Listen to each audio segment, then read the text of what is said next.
মুহূৰ্তত এটা গুৰুত্বপূৰ্ণ খবৰ দিবলৈ লৈছো ডিব্ৰুগড়ৰ ৩৫ গৰাকীকৈ ব্যক্তি কোৱাৰেণ্টাইনৰ পৰা মুকলি কৰি দিয়া হৈছে ১৪ দিন কোৱাৰেণ্টাইনত ৰাখিছিল এই ব্যক্তি কেইগৰাকীক দিল্লীৰ এক অনুষ্ঠানত অংশ লৈছিল নিজামুদ্দিনৰ মাৰ্কাজ দৰগাহলৈ গৈছিল এই লোকসকল আৰু ৩৫ গৰাকীকৈ ব্যক্তি কোৱাৰেণ্টাইনত ৰখা হৈছিল কিন্তু মুকলি কৰি দিয়া হৈছে কোভিড-19 নিগেটিভ হোৱা গৈছে আটাইকেইগৰাকীৰ দেহত আৰু তিনিটাকৈ পৰীক্ষাৰ অন্তত আটাইকেইগৰাকীকে কোভিড-19 নিগেটিভ হোৱাৰ পিছত ১৪ দিন ধৰি কোৱাৰেণ্টাইনত ৰখাৰ পিছত মুকলি কৰি দিয়া হৈছে ৩৫ গৰাকীকৈ ব্যক্তিক আৰু ভাল খবৰ বুলি ক'ব লাগিব এটা টাইমেটৰ দৰ্শকসকলক এই মুহূৰ্তত জনাইছো ডিব্ৰুগড়ৰ ৩৫ গৰাকী ব্যক্তি কোৱাৰেণ্টাইন চেণ্টাৰৰ পৰা মুকলি কৰি দিয়া হৈছে আৰু আটাইকেইগৰাকীৰে কোভিড-19 নিগেটিভ পোৱা গৈছে ১৪ দিন ধৰি কোৱাৰেণ্টাইনত ৰখাৰ পিছতে চিকিৎসালয়ৰ পৰা যাবলৈ অনুমতি প্ৰদান কৰিছে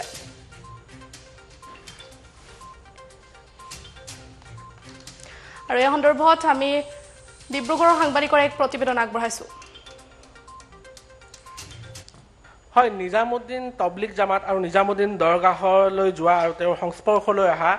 ৩৫ জনকৈ লোকক আজি স্বাস্থ্য বিভাগে কোৱাৰেণ্টাইনৰ পৰা তেওঁলোকক মুকলি কৰি দিছে ৩ তৰপীয়া পৰীক্ষাৰ অন্তত এই আটাইকেইজন যি ৩৫ জনকৈ ব্যক্তি আছিল সেই ব্যক্তিকেইজনক আচলতে তেওঁলোকৰ পৰীক্ষাত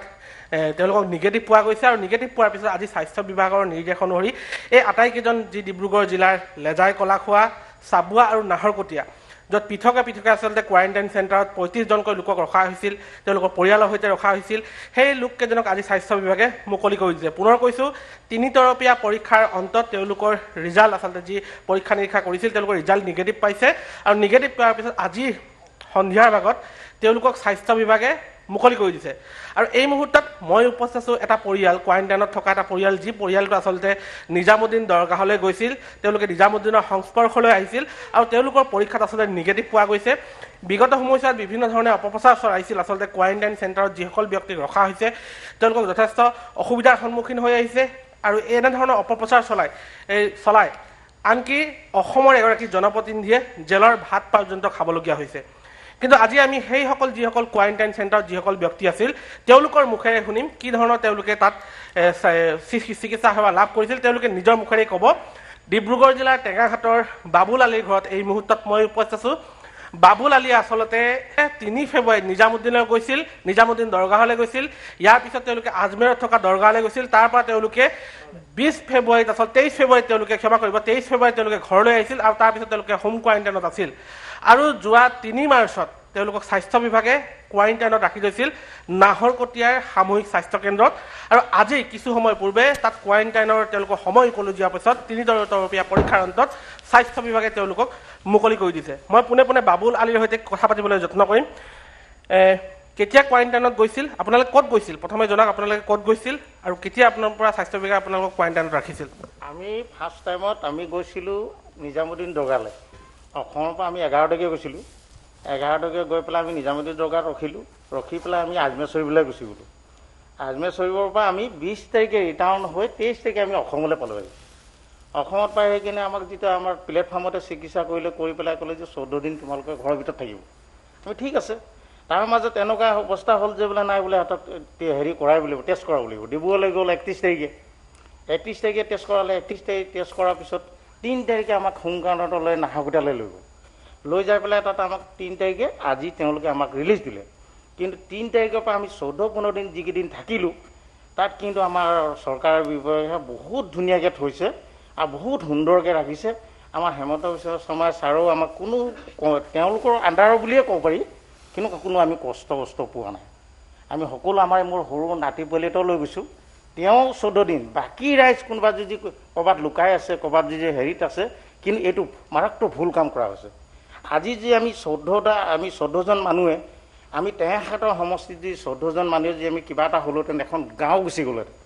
কিন্তু নগৈ আমি পুনৰ যাতে আমি আৰু নিজৰ জানটো ঘূৰাই পেলাই পাইছোঁ কিন্তু কাৰ পৰা পাইছোঁ আমি চৰকাৰৰ ফালৰ পৰা পাইছোঁ তেওঁলোকে এটা টেষ্ট কৰোঁতে মই গম পাওঁ ৪-৫-৬ হাজাৰ টকাকৈ গৈছে এজন মানুহ কিন্তু সিমানখিনি যদি ৩টা টেষ্টত এজন মানুহৰ লগত যেতিয়া ১৫-২০ হাজাৰ টকাকৈ গৈছে তেওঁলোকৰতো বহুত টকা খৰচা হৈছে কিন্তু নকৰিও আমাক কেয়াৰ কৰা নাই তেওঁলোকে খুব ধুনীয়া সুৰক্ষা কৰি ৰাখিছে মই ইয়াকে কৈ কিনে মানে সামৰি মাৰিছোঁ মই পুনৰ আচলতে সহযোগী কেমেৰা পাৰ্চন মেক্সক দেখুৱাম আচলতে এটা কণমানি শিশু আছে শিশুটোক দেখুৱাইছোঁ যিটো আচলতে স্বাস্থ্য বিভাগৰ কোৱাৰেণ্টাইন সম্পূৰ্ণ কৰিছে মই পুনৰ কৈছোঁ এটা শিশু আচলতে যি সময়ত শিশুটোৱে নিজৰ মাতৃ সময়ত সময় কটাবলৈ বিচাৰে বিভিন্ন ধৰণে এইটো সময়ত খেলা ধূলা কৰিব বিচাৰে সেই সময়ত সেই শিশুটিয়ে কোনো ধৰণৰ শংকা নকৰি কোনো ধৰণৰ সংকোচ নকৰি স্বাস্থ্য বিভাগৰ যি নিৰ্দেশ সেই নিৰ্দেশ পালন কৰি কোৱাৰেণ্টাইনত আছিল স্বাস্থ্য বিভাগৰ কোৱাৰেণ্টাইনত আছিল আৰু সেই কোৱাৰেণ্টাইনৰ সময় আচলতে পাৰ হোৱাৰ পিছত আজি আচলতে স্বাস্থ্য বিভাগে 3 তৰপীয়া পৰীক্ষা নিৰীক্ষাৰ অন্তত তেওঁলোকক নিগেটিভ বুলি জনাইছে আৰু নিগেটিভ পোৱাৰ পিছত তেওঁলোকে আচলতে আজি স্বাস্থ্য বিভাগে কোৱাৰেণ্টাইনৰ পৰা তেওঁলোকক মুকলি কৰি দিছে আৰু এই মুহূৰ্তত তেওঁলোকে নিজৰ বাসগৃহত আহি উপস্থিত মই পুনৰ আচলতে আপোনাৰ ওচৰলৈ এটা কথাত আহিম যিহেতু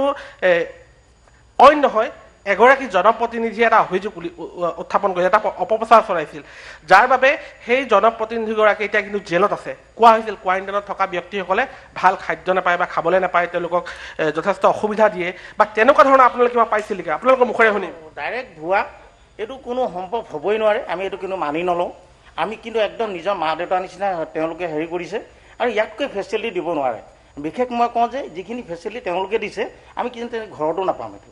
আৰু আজি যিমতে আমাক তেওঁলোকে বিদায় দিছে যেনে কিবা মন্ত্ৰী MLA বিদায় দিয়া নিচিনা দিছে আৰু প্ৰত্যেকক এখন কাগজ দিছে প্ৰত্যেকক কৈছে যে তোমালোকে ধুনীয়াকৈ থাকিবা ইয়াত প্ৰত্যেকক আমাৰ বজাৰ হাট কৰি পেলাই 3-4 দিন প্ৰশাসনে দি পঠিয়াইছে ইয়াত কোনো